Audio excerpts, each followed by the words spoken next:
Nous prions déjà la Vierge Marie, mais je vous propose de faire comme faisait Saint Louis-Marie Grignon de Montfort, de commencer l'homélie par l'invocation du « Je vous salue Marie ».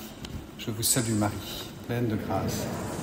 Le Seigneur est avec vous. Vous êtes bénie entre toutes les femmes, et Jésus, le fruit de vos entrailles, est béni. Sainte Marie, Mère de Dieu, priez pour nous pauvres pécheurs, maintenant et à l'heure de notre mort. Amen. Au lendemain de la réouverture de la cathédrale Notre-Dame de Paris, qui est un symbole, mais qui est un symbole qui dépasse, je pense, tous les commentaires médiatiques, puisque Marie est la patronne principale de notre pays, de la France, et réouvrir une cathédrale connue dans le monde entier sous le vocable dédié à Marie, c'est un peu comme proclamer au monde et dire à Marie « Sois toujours notre mère et notre reine ». Notre pays, même si la foi se fait moins vive, même si beaucoup de nos contemporains ont oublié Jésus et Marie, notre pays est consacré à Marie par Louis XIII à la fête de l'Assomption. Et donc notre pays, les fidèles, les citoyens de notre pays comptent sur Marie même sans le savoir. Alors ceux qui le savent, ils comptent encore plus. Ils comptent encore plus sur elle. Nous devons nous tourner vraiment vers Marie pour de multiples raisons. Déjà, c'est la première raison que je vous dis, notre pays est dédié et consacré à Marie.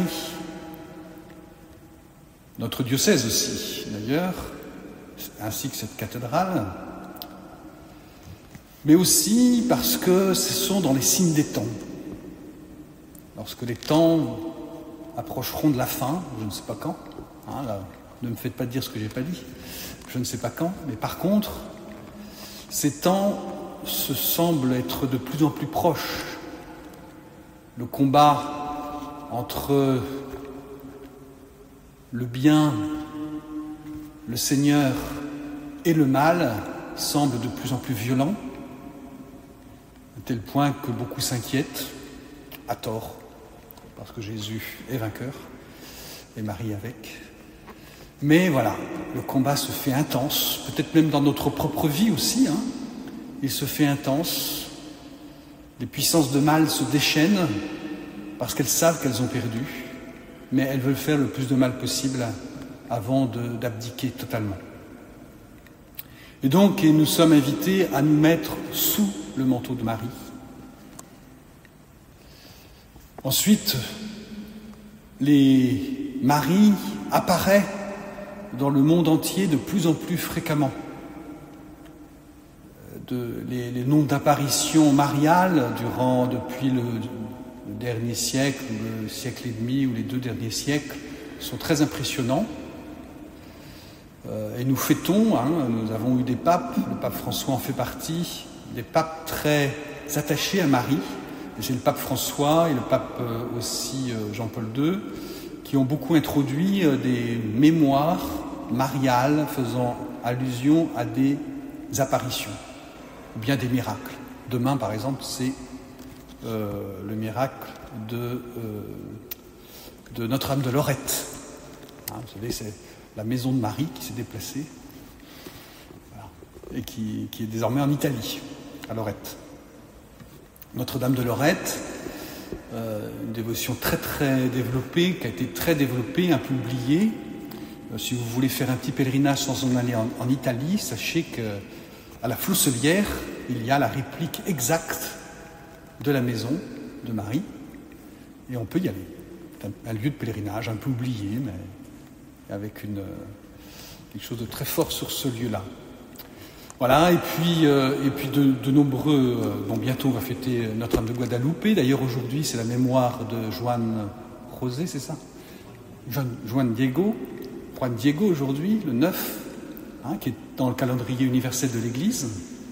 Et puis Et puis j'aurais pu aussi faire allusion à Jean-Paul II, je peux aussi faire allusion à Jean-Paul II, dont la relique est sur l'autel, qui a tout voué à Marie, qui a tout donné à Marie, hein, comme d'ailleurs le pape François aussi le fait, hein, et bien sûr les autres papes. Voilà, tout ça pour dire qu'il y a une urgence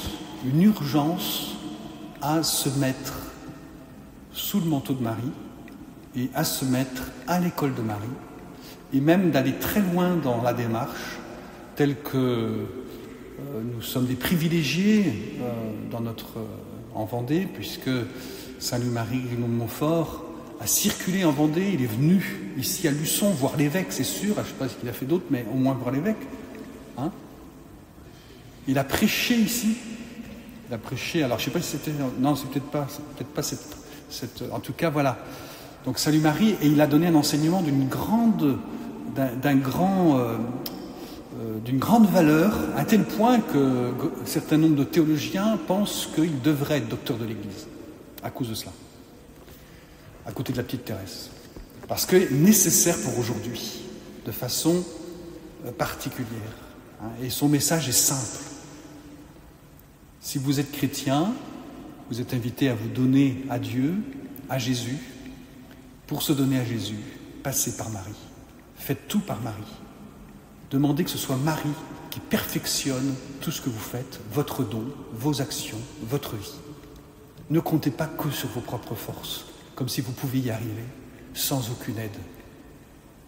Marie est là pour cela. Elle est là pour nous aider, pour nous accompagner, pour tout embellir, pour prendre soin de nous. Hein, comme à Guadeloupe, ça nous a été bien rappelé. Marie est une maman, est une mère. Alors pourquoi ne pas se rapprocher de notre mère pour aller vers le Père? Et donc c'est une véritable invitation. Et puis, je le disais au début, eh bien, c'est quelque chose de nécessaire, parce que dans les temps qui sont les derniers, eh bien, Marie aura une place particulière. Aura une place particulière pour les temps qui sont les derniers, pour nous aider, pour aider les fidèles à vivre ce qu'ils ont à vivre.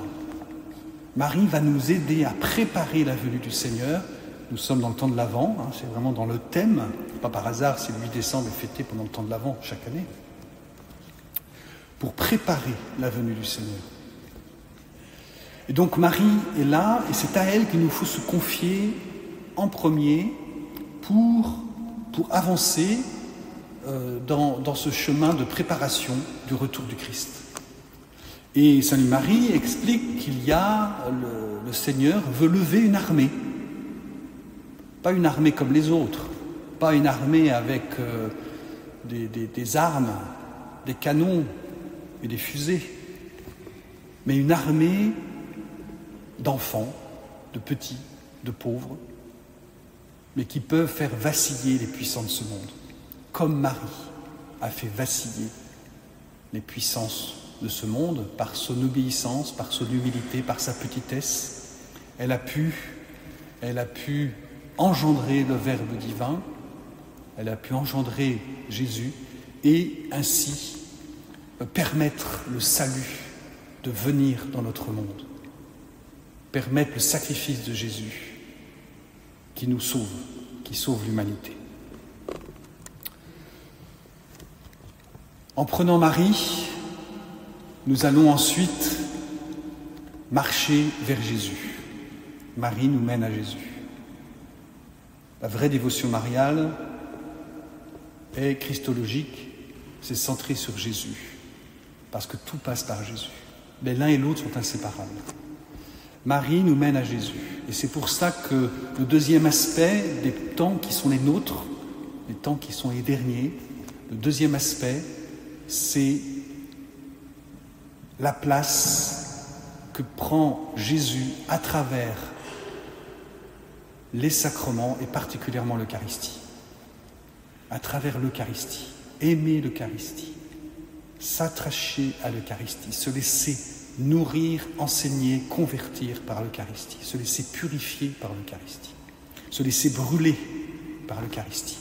Ça, c'est le deuxième élément. Je sais que Nombre de paroissiens le vivent déjà, mais nous devons encore le vivre plus, encore le vivre mieux. Et Marie nous y aide.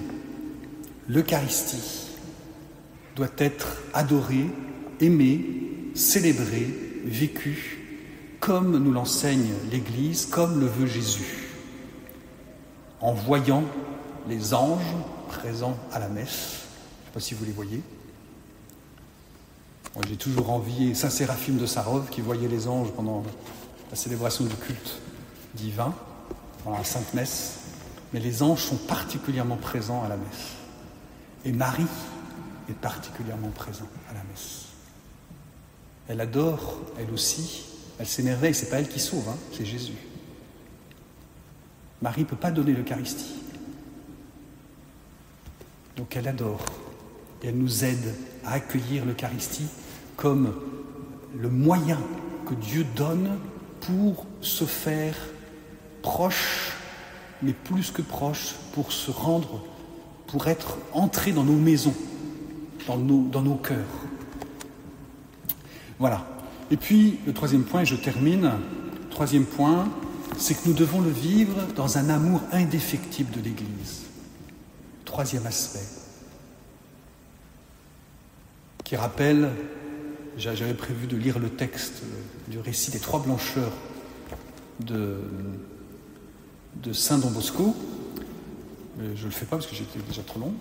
Mais donc, c'est le troisième aspect. C'est un aspect, aujourd'hui, bien malmené. Il y a qui aime le pape et qui ne l'aime pas. Il y a qui aime l'Église et qui ne l'aime pas. Et l'Église, c'est nous, prêtres, mais c'est nous, baptisés, vous, baptisés. L'Église, c'est tout. L'Église, c'est une communauté qui aime le Jésus, qui aime Dieu, qui donne sa vie à Dieu, qui fait confiance en Dieu avant de faire confiance à toute autre chose. C'est une communauté de disciples qui se laissent conduire. Et on se laisse conduire par nos pasteurs, notre évêque, mais aussi le Saint-Père. Et l'amour du pape est essentiel et important pour nous. Même si, c'est pas grave, on peut être parfois en difficulté avec certaines choses que le Saint-Père nous demande. Mais l'obéissance, ça devient vrai quand ça coûte. Quand c'est tout, on est tout d'accord sur tout, est-ce que j'obéis vraiment? Je fais surtout ce que je pense. Par contre, quand je rentre dans une vraie confiance dans le mystère de l'Église, Jésus a fait des promesses et les tiendra. Eh bien là, c'est autre chose.